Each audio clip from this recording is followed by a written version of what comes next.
Friends, welcome back to my channel. आज का हमारा टॉपिक है प्रोडक्ट फंक्शन या फिर उत्पादन फलन।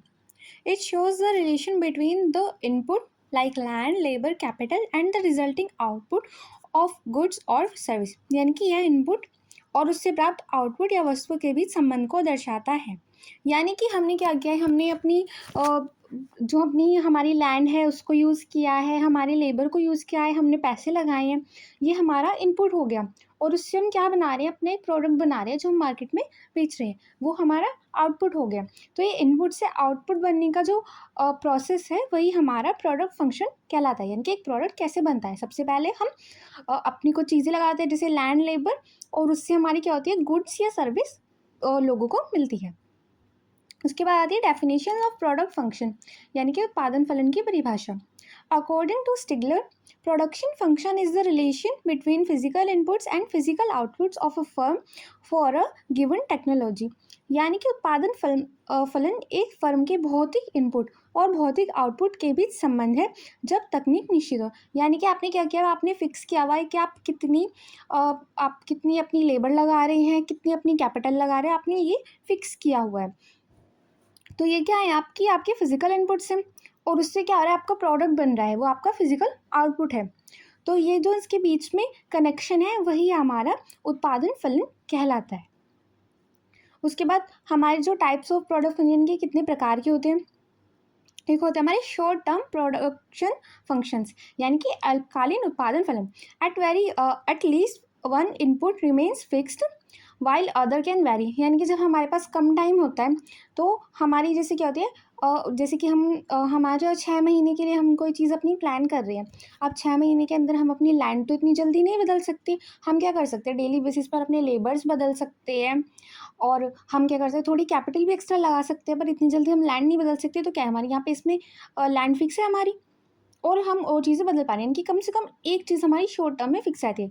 और जो लॉन्ग टर्म में क्या कर सकते हैं, हम अपनी लैंड भी बढ़ा सकते हैं, अपने लेबर भी बढ़ा सकते हैं, अपनी कैपिटल भी बढ़ा सकते हैं, और अगर हमें ज़रूरत नहीं है इतनी तो हम कम भी कर सकते हैं। तो इसमें क्या हो रहा है, जो हमारी क्या होती है लॉन्ग टर्म होती है उसमें सभी चीज़ें चेंज हो सकती है। यानी कि all inputs are variable and firm can change scale of production. यानी कि हम अपनी प्रोडक्शन को यहाँ पे तो हम बढ़ा सकते हैं। और जो हमारा शॉर्ट टर्म है, क्योंकि हमारे पास चीज़ें लिमिटेड है, तो हाँ, अगर हम 50 यूनिट बना सकते हैं, हम बना रहे हैं अभी 45, तो हम 50 तक कर सकते हैं। उससे ज़्यादा करने के लिए हमारे पास क्या होगा, इतनी जल्दी मटेरियल अवेलेबल नहीं हो पाएगा। पर लॉन्ग टर्म में हम अपनी लिमिट से ज़्यादा भी उसको बढ़ा सकते हैं, क्योंकि हमारे पास काफ़ी टाइम होगा, हम अपनी कैपिटल और इन्वेस्ट करके और लैंड खरीद के अपनी जो लिमिट है प्रोडक्ट्स बनाने की उसको बढ़ा सकते हैं। उसके बाद आता है लॉ ऑफ रिटर्न्स और लॉ ऑफ वेरिएबल प्रोपोर्शंस, यानी कि प्रतिफल का नियम या परिवर्ती अनुपात का नियम।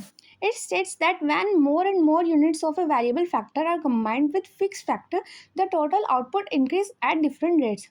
पहले इंक्रीज होगी और first increasing, then diminishing, then finally negative. यानी कि यह बताता है जब स्थिर कारकों के साथ परिवर्ती कारक की इकाइयाँ जोड़ी जाती हैं तो उत्पादन पहले तेज़ी से बढ़ता है, फिर घटने लगता है और अंततः नकारात्मक हो जाता है। अब मान लीजिए हम हमारी जो हमारी कैपेसिटी है वो है हमारी 50 यूनिट्स बनाने की, ठीक है। हम बना रहे थे पहले 45 बना रहे थे, तो हमने क्या किया, हमने बढ़ानी शुरू कर दी। यानी कि हमने अब क्या की, अपनी लेबर और लगा दी, हम अभी 48 बनाने लगे। तो यहाँ पे क्या हो रही है, इंक्रीज़ हो रही है। उसके बाद हमने इनको 50 तक कर दिए, तो यहाँ पे हमारी 50 तक बैलेंस हो जाएगी। और उसके बाद अगर हम अपनी 51 बनाना चाहेंगे तो क्या होगी, नेगेटिव में जाएगी, क्योंकि बन नहीं पाएगी। तो इससे क्या हो रहा है, हमारी पहले वो बढ़ती है, हमारी जो हमारी लिमिट्स हम वहाँ तक पहुँचते हैं उसको बढ़ाते हैं, फिर उसके बाद वो बैलेंस होने लगती है, और उसके बाद फिर वो घटने लगती है और नेगेटिव में पहुँच जाती है। यानी कि हम उससे ज़्यादा नहीं बढ़ा सकते। उसके बाद आते हैं ट्रेडिशनल एक्सप्लेनेशन, यानी कि पारंपरिक व्याख्या। The law explain the with reference to agriculture where more labour on fixed land first gives higher output, then less output, and then finally fall in production. यानी कि इस नियम को कृषि के उदाहरण से समझाया गया, जहाँ निश्चित भूमि पर श्रमिक बढ़ाने से पहले अधिक उत्पादन होगा। यानी कि आप वहाँ पे अभी आपकी जो लैंड थी वो पूरी यूज़ नहीं हो रही थी, अब आपने और अपनी श्रमिक बढ़ा दी तो क्या रही, वो पूरी यूज़ होने लग रही है। फिर उसके बाद घटने लगता है, क्योंकि क्या होगा वहाँ पे, अगर आप सिर्फ 50 लोगों की जगह काम करने के आप वहाँ पे और लोग ऐड करें तो उससे क्या होगा, कुछ फ़ायदा नहीं होगा। आपकी जो वैल्यू है वो घटने लगेगी और अंत में कम होने लगेगी। और उसके बाद इसकी मॉडर्न अप्रोच है, ये बताती है modern economics applies this law not only in agriculture but to all sectors, explaining it through the concept of marginal productivity of variable factors. यानी कि आधुनिक अर्थशास्त्र इस नियम को केवल कृषि तक सीमित न मानकर सभी क्षेत्रों में लागू करते हैं और इसे परिवर्ती कारकों की सीमांत उत्पादकता से समझाते हैं। यानी कि पहले तो माना जाता था कि सिर्फ ये हमारी एग्रीकल्चर में यूज़ हो सकती है, पर आजकल हम इसको अपने बिजनेस में भी यूज़ कर सकते हैं। उसके बाद आते हैं cause of the operation of the law, यानी कि नियम के संचालन के क्या क्या कारण है। सबसे पहले fix supply of land and capital, ये जो हमारी भूमि है और पूंजी है उनकी स्थिर आपूर्ति होनी चाहिए। उसके बाद इम्परफेक्ट सब्स्टिट्यूटेबली ऑफ फैक्टर्स, यानी कि कारकों की अपूर्ण प्रतिस्थापन क्षमता। यानी कि अगर आपके पास कोई चीज़ है, जैसे कि मान लीजिए आपके पास कोई लेबर है, तो उसके लिए क्या होनी चाहिए, अगर हम ये नहीं कि हम उनको एक्सचेंज करके कोई और लेबर ला सकते हैं, हमारी वो लेबर फिक्स होनी चाहिए। यानी कि जो हमारी सब्स्टिट्यूट्स हैं वो इम्परफेक्ट होनी चाहिए, यानी कि आपके पास हर चीज़ के लिए एक सब्स्टिट्यूट है। Optimum combination of inputs after a certain stage, यानी कि एक सीमा के बाद इनपुट का आदर्श संयोजन।